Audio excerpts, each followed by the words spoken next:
Өглөөний нарыг эрүүл арга шиг сайхан жаргал байдгүй. Өөрийгөө урахгүй, эрүүл идэвхтэй амьдрна. Өрөөл бусдыг гондоохгүй, уян бүтээж амьдрна. Өнгөрсөн алдаагаа давтахгүй, эр зоригтой амьдрна. Өөртөө шинжилж, бүтээл чинээлэг амьдрья гэдэг ийм өрөөтэй байдаг. Бидний үеч яг их зах зээлийн нийгэм шилжээд хувийн хөдөлгөөнд ороод бүх юм ингээл ороо усгаалцсан байсан шүү дээ. Би одоо 88 он зэрэг салгаж ирэл. Тэгэл үйлдвэрт ажил хийж исэн. Тэгэл үйлдвэр тампуураад үйлдвэр байхгүй болоод тэгэл ер нь нэг 8 хэдэг болоод Орос руу 8-нд явал тэгэл ер нь замын шил очих гэсэн л дээ. Орос руу очиод Оросч бол тэгэл архин нийлбэг үн хямдхан. Тэгээ мөнгөтэй 8 хийж яваа ч мөнгөтэй гэдэг тэгэл ер нь архийг болоод авч эхлэв. Явсан даа.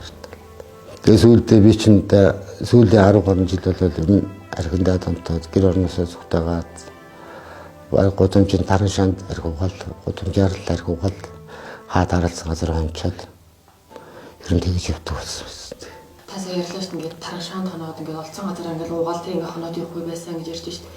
Тэр үеүүдэд та архиныхаа мөнгийг яаж болгодог вэ? За ер нь тэгэл янз янз шүү дээ. Жижиг сажиг хулгай. Тэгэл хүн амтныг шаналгана. Зарим үед жоо халамцсан нөхдөдөг бол мөнгөнд булаа гал авчдаг гэсэн. Тэгэл ер нь аль болохоор архины мөнгө болчихоор юм юу л юм тэгэл тэрийг л итгэв гэсэн.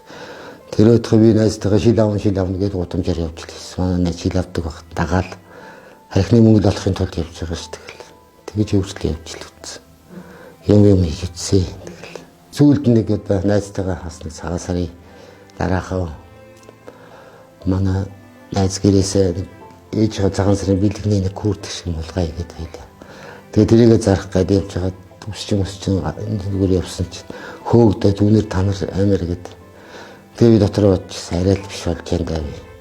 Нархийг нэг болчихсон гэд дотор бодоод тэгэл болж чадахгүй угаад яваад идэх гэсэн. Энэ надтай харгуужсэн миний үеийн найзууд бол ер нь нэг өнгөрөөд дууссан. Самнаас ус сархад самнаас усдаг дийлнэ гэдгээр тэгэл архилуу тэгэл яваанда би энэ модал тэгэл цаанасаа л тэгэл байхгүй болж байгаа. Би бол ер нь бас их модж исэн. Одоо би ухаа болоогоо үдэд байхгүй. Ализаа явцсан. Сүүлдээ архиад ийлэхэд энэ шараа тайлахгүй жоохон удаад өглөө босоод салгалаад эхэлнэ. Тэгэл шараа тайлахгүй л бол бүр би сүүлдээ ундаг болсон байсан. Өөрөө мэдхгүй тэгэл унаадаг. Манай найзууд хүртэл тэгээ цуг ууж байгаа нөхдөд маань хүртэл гайхдаг, айдаг. Яа ингэж хаад нэг өдөр өгөх гэдэг та. Тэгээ ярьдаг байсан. Би өөрөө унаад өгсөн. Өөрөө мэддэггүй. Тэгэл нэг үдэгт манарсан. Би болоо өчигсээ унчлаа шүү дээ. Одоо өөрөөсөө холдуулаад байдаг. Би аригчин бишээ. Тэр одоо гудамжинд ууж байгаа тэр хүмүүс аригчин гэхээс намайг гэртээ суугаад ингээд та нэг уучаад ингэж байгаа хүн бол аригчин биш гэдэг байхгүй. Хүн өнөөдөр арих угаад маргааш нь шартаад шараа тайлаад эхлүүл тэр бол архины гүнзгий хамааралтай болоод эхэлж байна гэсэн үг. Одоо би бол одоо харамсч байдаг ээжийнхээ амьд дээр гарчихгүй явтаа гэж боддог байсан. Одоо тэгэл хүний тэгэл хугацаа нь болохоор л болдог багтаа гэж бодоод. Ер нь бол хүн ээжийнхээ амьд дээр нь болцсон бол бас нэг ганц хоёр жил ч гэсэн амьд эрүүл харагдсан болоо гэж боддоо шүү дээ. Хүний их гэдэг чинь тэгэл өгтлөөр харам гэвчээр хизээч ирсэн хоод ээж идэг халаагаад өгдөг. Тиймэд байдаг. Тэгээд ингээ хэлэхэд нэг арх ууж байгаа хүний ард бол 20 хүн бол шаналж идэг гэдэг тэр үг байдаг л даа. Одоо би ээжигээ зовоож исэн, их нэрээ зовоож исэн, ахаа цаашгаа ингээд амжираад явдаг. Би тэг чинь миний арх уух манай хатамд ямар хамаатай нэг боддог байсан чинь бас гоо тэр чинь бас архины амаар л нөгөө чинь согтойроо манай охиныг яаж аваад ийж аваад яаж зовоож байгаа тэгэл тэр хүн чинь бас санаа бас сэтгэлэн зовоод явж идэг байхгүй юу. Хүн сайхан залуунаасаа алдсан амьдрал хийж бүтээх хэд сайхан насан дээр шал дэмээ хинт хэрэггүй нархийг угаал. Тэгэл энэ цаг хугацаа гэдэг чинь эргэж ирэхгүй шүү дээ. Яг хөө би мөнгө төгрөг тэр бүх юм алдсан. Би Оросоос ирчээд бидний жимийн зах дээр контакт 8 хийгээд явдаг байсан. Хүмүүсээр бараа заруулаад явдаг байсан. Тэгэл хүн өөр арх угаал нэг ингээд уучаар арх бол хүнийг улам доош нь татна уу гэхээс дээш хийсэж гаргадаг л байхгүй юу. Тэгэл явсаар байгаа л тэгэл доор нь очиж байгаа байхгүй. Хүнийг уучхаараа тэгээд архичин донтуулаад явна. Ахаа чааш нахиулна. Тэгээд энэ хэрэг төвөгт оруулна. Ер нь тэгэл архинаас болж ер нь их асуудал үүсдэж штэ ер нь чадаа тэгэл.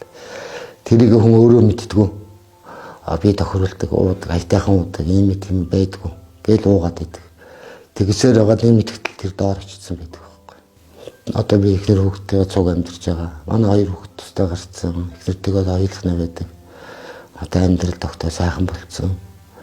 Ер нь тэгээд хүн архилуухгүй бол бурхан цаанаас нэг гэхээр бүх ажил төрөл бүтдэг. Арх ухаа болоод ор хоронтой болсон. Хүний амьдрал шал өөр болсон, унахнаатай болсон. Амьдрал бол цаанаасаа л архилуухгүй бүх юм бүтдэг. Бас энд яг энэ имчилгээнд ирэхэд бас өөрөө юу байх хэвээр. Дотроо нэг жоохон ч гэсэн болий гэсэн сэтгэлтэй байх хэвээр. Тэгэхгүй хүчээр авчираад албан шаардаар юм хүчээр ингээ ирээд энд суусан болчоод гараад архиа уудаг хүмүүс байна шүү дээ. Одоо ер нь бол нэг 4-5 жил болтол бас энэ бодогдохгүй байна л да. Хүн хүртэл зүудэнтэй хүртэл архи ууж нэгээд одоо яаны би уудсан байх тэгээд зэржээс удаа байдаг. Тэгэхээр хүн бол өнөөдөр л уухгүй юм шүү гэсэн бүр бат итгэлтэй байх хэрэгтэй гэдэг байхгүй. Бид нар анхны гүлэг нэгээд ирж байхдаа бид нар чинь бас их гоё өрөөтэй байлаа шүү дээ. Өөрөө өөрийгөө орохгүй, эрүүл идэвхтэй амьдрна. Өрөөл бусдыг гомдоохгүй, буян бүтээж амьдрна. Өнгөрсөн алдаага давтахгүй, эр зоригтой амьдрна. Өөртөө шинжилж, бүтээж чинээлэг амьдрья гэдэг ийм өрөөтэй байдаг гэсэн. Энэ өрөөгөө одоо хүртэл сэтгэлдээ байнга уншиж авдаг. Арх угаал яваад хүн улмал доош нөхөс дээшээ гардгүй амьдрыг бол эрүүл ухаанаар сэтгэнөхөөс согтуу ухаанаар хийж амьдралыг дээш нь амьдралыг өөдөн татчих чадахгүй. Тийм болохоор унаад үтсэн хүний хувьд хэлэхэд бол бүр доороос нь өдөө зэрэгтэй амьдраад явж байгаагийн хувьд хэлэхэд бол өглөөний нарыг эрүүл арга шиг сайхан жаргал байдгүй маа гэдгийг хэлэх гэсэн юм да.